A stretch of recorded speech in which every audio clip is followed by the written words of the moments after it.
আজ রান্না করে দেখাচ্ছি ইটালিয়ানো একটা ডিশ। আর এটা একদম খুবই সিম্পল একটা ডিশ, কিন্তু খেতে খুবই ডেলিশিয়াস।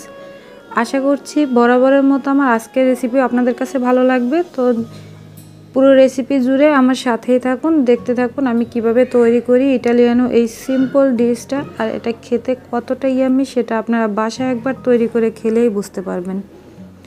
তো আমি এখানে স্প্যাগেটি তৈরি করেছি। এটা রান্না করতে মাত্র 3টি উপকরণের প্রয়োজন হয়, তবে এটা খেতে অসাধারণ হয়। আর দেখতেই পাচ্ছেন কতটা লোভনীয় হয়েছে স্প্যাগেটিটা। খেতে এরকমেরই অনেক বেশি টেস্টি। তো চলুন দেখে নিই কীভাবে স্প্যাগেটি আমি রান্না করি। এখানে আমি একটা পাত্রে পানি দিয়ে দিয়েছি প্রয়োজন মতো।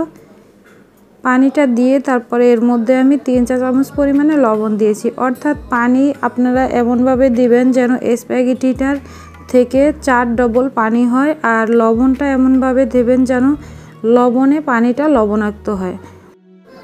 এখানে আমি 500 গ্রামের এক প্যাকেট স্প্যাগেটি নিয়ে নিয়েছি, তবে আপনারা চেষ্টা করবেন ভালো মানের একটা স্প্যাগেটি নিয়ে নিতে। এখন আমি এই 500 গ্রামের পুরো স্প্যাগেটিটাই এখানে দিয়ে দেব গরম পানির মধ্যে। পানিটা যখন একদম টকবক করে ফুটতে থাকবে তখন কিন্তু স্প্যাগেটি দিতে হবে, এর আগে কোনোভাবেই দেওয়া যাবে না। তো আমি এখন স্প্যাগেটিটা দিয়েছি। আর পাত্রটা একটু বড় নেওয়ার চেষ্টা করবেন, এতে করে স্প্যাগেটিটা খুব সুন্দরভাবে সিদ্ধ হতে পারবে। তারপর এটাকে 10 মিনিটের জন্য সিদ্ধ হতে আমি অন্য একটা চুলায় বসিয়ে দিয়েছি। আর এখানে আমি চুলায় আর একটা প্যান বসিয়ে দিয়ে এর মধ্যে আমি 1/3 কাপ পরিমাণে তেল দিয়ে দিয়েছি। এখানে আমি সানফ্লাওয়ার অয়েল নিয়েছি, আপনারা চাইলে এক্সট্রা ভার্জিন অলিভ অয়েলটাও নিয়ে নিতে পারেন। আর নিয়েছি আমি এখানে রসুন কুচি, এখানে প্রায় 1/4 কাপের মতো রসুন কুচি নিয়ে নিয়েছি। তারপর এগুলোকে আমি তেলের মধ্যে একটু নেড়ে চেড়ে ভেজে নিচ্ছি। দেখতে পাচ্ছেন তেলটা কিন্তু আমার অতটাও গরম না। আপনারা চেষ্টা করবেন ঠান্ডা তেলের ভিতরে রসুনটা দিয়ে তারপরে চুলাটা একদম মিডিয়াম লো আঁচে রেখে তারপরে এটাকে চুলায় বসিয়ে দিতে। তাহলেই তেলের ভিতরে রসুনটা আস্তে আস্তে ভাজা হবে আর এর ফ্লেভারটা খুব সুন্দরভাবে বেরিয়ে আসবে। আমি এখানে 2.5 টেবিল চামচ পরিমাণে চিলি ফ্লেক্স নিয়েছি। এটা আমি বাজার থেকে কিনে নিয়েছি, তবে আপনারা চাইলে বাসায় গুঁড়ো করে নিতে পারেন।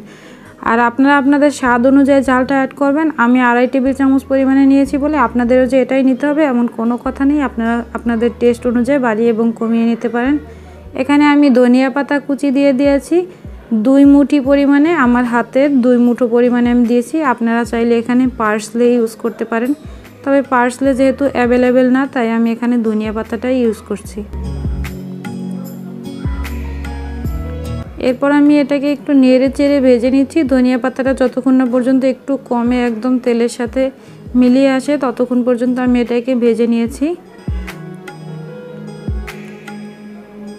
কিছুক্ষণ ভাজতে ভাজতে যখন ধনিয়া পাতার কালারটা চেঞ্জ হয়ে যাবে তখন আমি এই যে স্প্যাগেটি সিদ্ধ করছি আমি অন্য চুলায়, তো এই স্প্যাগেটি থেকে আমি 1/4 কাপ পরিমাণে পানি উঠিয়ে নিয়ে তারপরে দিয়ে দেব।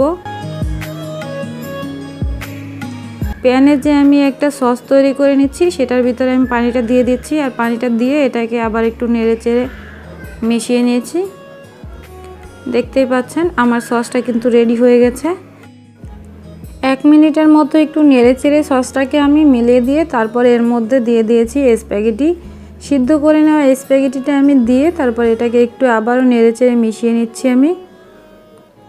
আমি একটা চিমটার সাহায্যে এই স্প্যাগেটিগুলোকে নেড়েচেড়ে একটু মিশিয়ে দিচ্ছি, যেহেতু এগুলো অনেক লম্বা লম্বা। তো চেষ্টা করবেন চিমটার সাহায্যে মিলিয়ে দিতে, না পারলে আপনারা একটা স্প্যাচুলা ব্যবহার করার চেষ্টা করবেন। তো ভালোভাবে মিশিয়ে নেওয়া হয়ে গেলে আমি একটু লবণটা চেক করে দেখেছিলাম, দেখছি আমার 1 চিমটি পরিমাণে লবণ লাগবে। তো আমি আরও 1 চিমটি পরিমাণে দিয়ে দিয়েছি। আপনারা চাইলে নাও দিতে পারেন, আপনারা আপনাদের টেস্ট অনুযায়ী দিয়ে নেবেন। তো আমার এই স্প্যাগেটি রান্না করা কিন্তু হয়ে গেছে।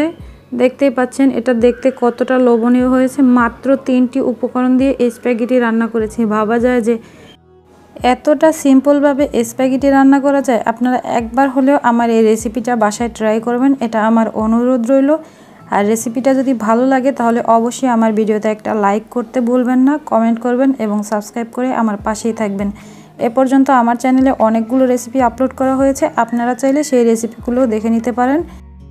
সবার জন্য অনেক বেশি দোয়া এবং ভালোবাসা রেখে আজকের মতো ভিডিওটা এখানেই শেষ করছি। ভিডিও ভালো লাগলে অবশ্যই কমেন্ট করে জানাবেন। Thank you for watching my video.